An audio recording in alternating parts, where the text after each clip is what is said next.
Good evening. Today we are going to discuss about ozone depletion in the stratosphere. Sir, what is meant by ozone, sir? Ozone depletion in stratosphere, how it is occur? What are the effects? Is there any harm? That are all will be discussed in ozone depletion in the stratosphere. There are two types of ozone.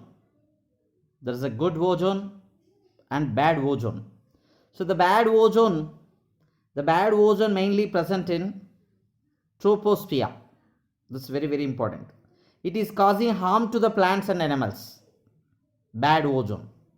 But good ozone present in stratosphere, upper layer of the stratosphere.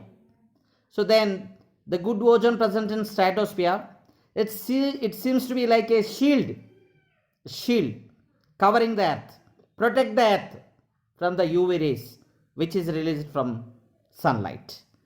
So then ozone, a good ozone present in stratosphere, it absorbs the UV rays which is released from sunlight and protect the earth. There is nothing but good ozone. Good ozone present in stratosphere, bad ozone present in troposphere. Important one. You know very well, the UV rays are very dangerous. How it is dangerous? Since from the living organism having DNA and protein. So these DNA and protein molecules are absorb the UV rays. When absorbing of UV rays, due to high energy of UV rays, breakdown of the chemical bonds of protein and DNA. When breakdown of chemical bonds present in protein and DNA, then it leads to mutations, UV rays. So very dangerous UV rays.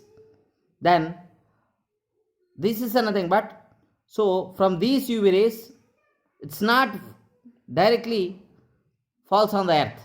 It's absorbed by the O3, ozone layer, which is present in stratosphere. Then the thickness of ozone measured by Dobson unit, DU. Dobson unit. What is the measurement of ozone? DU. What is the measurement of sound or noise pollution? Decibel. DU measurement for a ozone layer. You just look it on the screen. I am going to share the document and I will explain these concepts. Yeah, you look it on the screen. Ozone depletion in the stratosphere we are discussing. I told just now, bad ozone, good ozone. So bad ozone is formed in troposphere, lower atmosphere. It's causing harm to the plants and animals. Then good ozone found in stratosphere, it is act as a shield absorbing ultraviolet radiation from the sunlight. Just now I had explained this concept.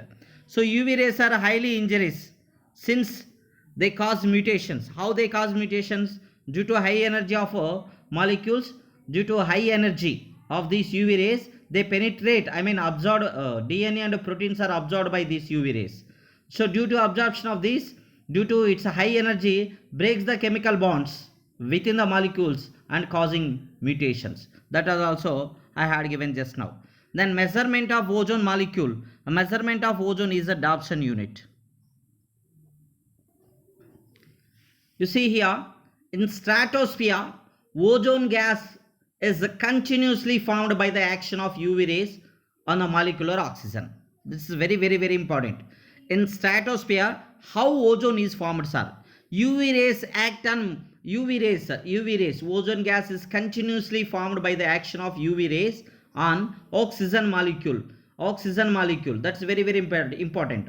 Then also it's not only formed of ozone, but also it is degraded into molecular oxygen in the stratosphere. So formation of O3 from oxygen by the action of UV rays, then degradation of O3 into O2, that will be two events are takes place in stratosphere by the action of UV rays on oxygen. So these both events or these both processes are nothing but balanced process.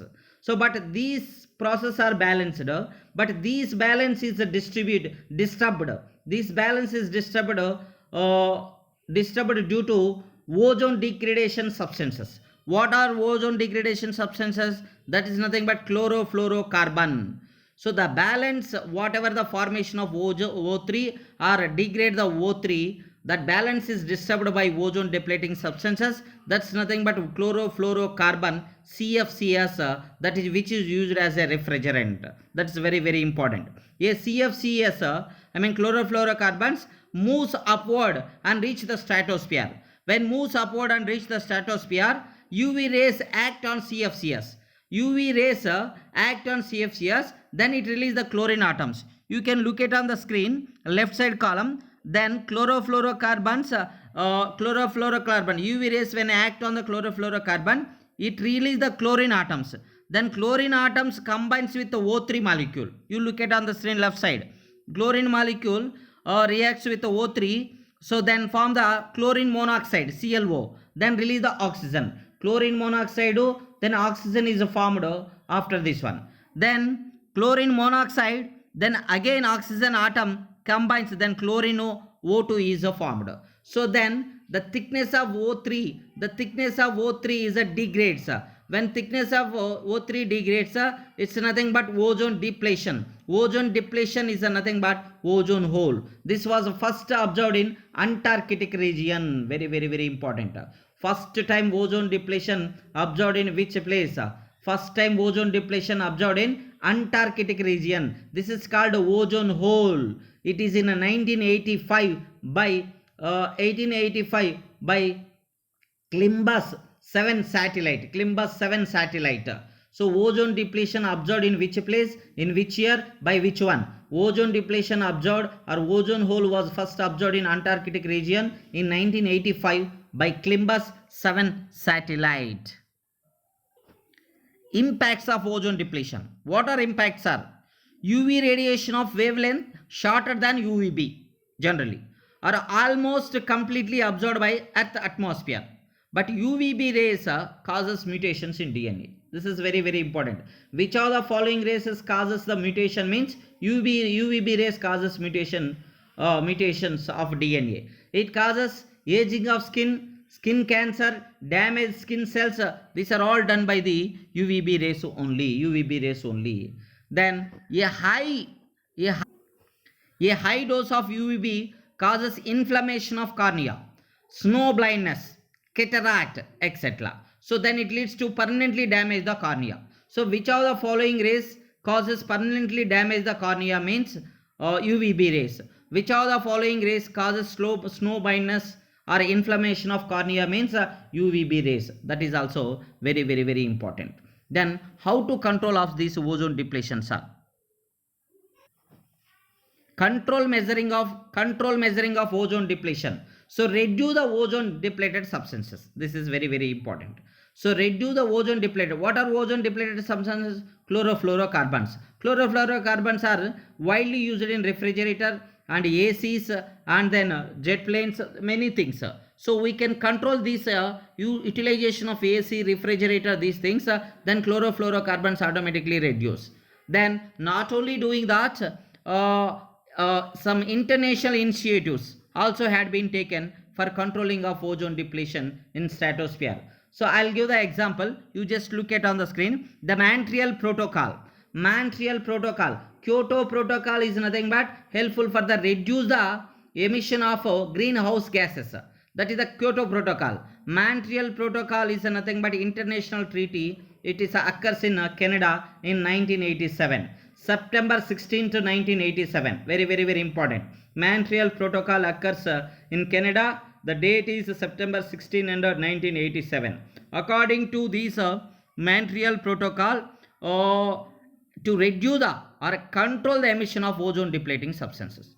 That is very very very important.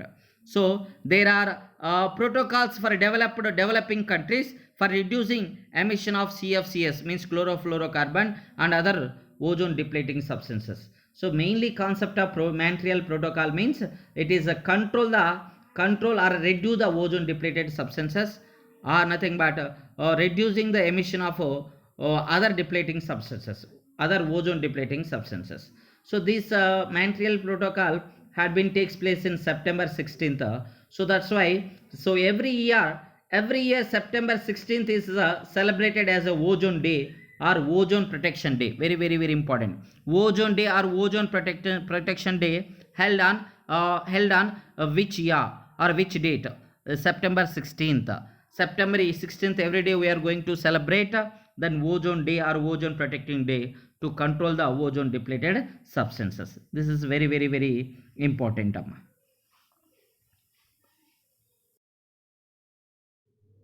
Next concept, degradation of natural resources by improper utilization. So means of what, sir? Natural resources not only reduced by the pollutants, but also improper usage. That is also very, very important. So not only reduce the natural resources, by action of pollutants, but also improper usage also very important. Improper usage also reduce the natural resources or a degradation of natural resources. How, sir? You see here.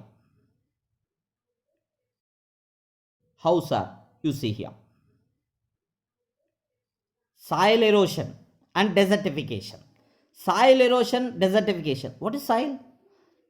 Top layer of the soil is a humus. It's a fertility soil. It can, for formation of the top layer, it takes some hundreds of years formation of the soil. But it is for removal of this soil, it's very easy. Soil. How's a removal of soil? How's a removal of the soil, top layer of soil? Because of human activities. Overgrazing, overcultivation, deforestation. These are the main things for causing of soil erosion. Desertification, due to urbanization also main activity for causing of desertification. Without a proper drainage system, without a proper irrigation, without a proper utilization of irrigation, that will be also leading to soil salinity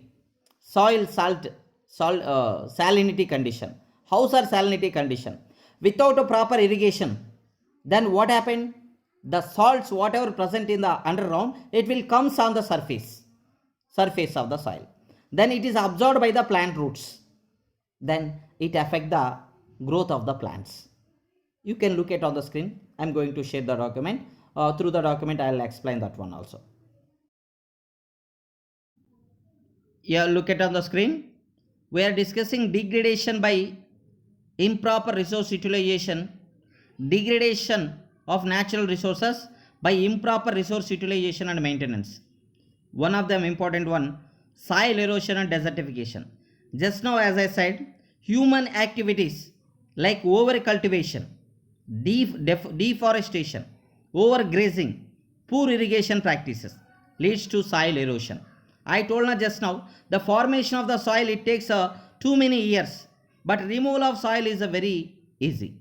So because of human activity like cultivation, deforestation, grazing and poor irrigation methods, it results arid patches of land and desertification. It results arid patches of land and desertification. Increased urbanization also create the desertification. Even neat question, which of the following main concept causing for desertification is due to urbanization only. Urbanization, very important. Look at on the screen, water logging and soil salinity condition. What is water logging? What is soil salinity condition, sir? So these are the problems. These are the problems of part of green revolution. Sir, what is this? So without irrigation, so without proper drainage of irrigation,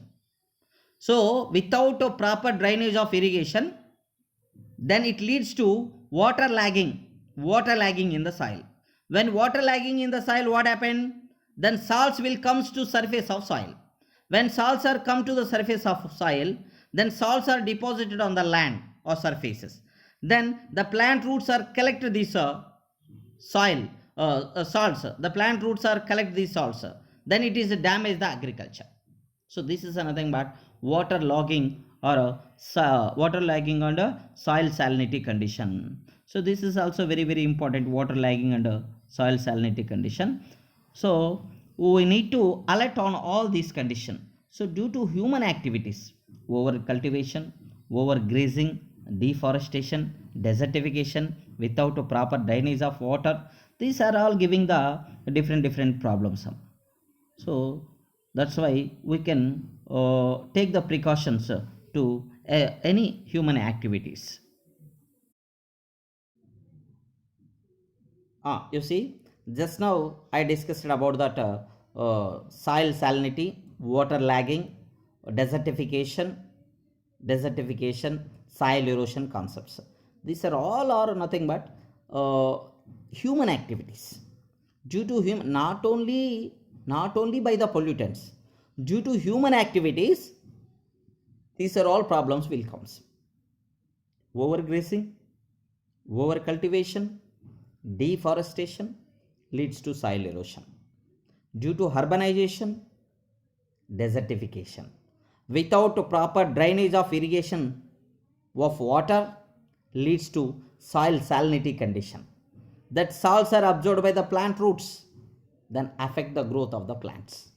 So these are the concepts of soil salinity and other concepts. In the next class, we will discuss deforestation. Okay.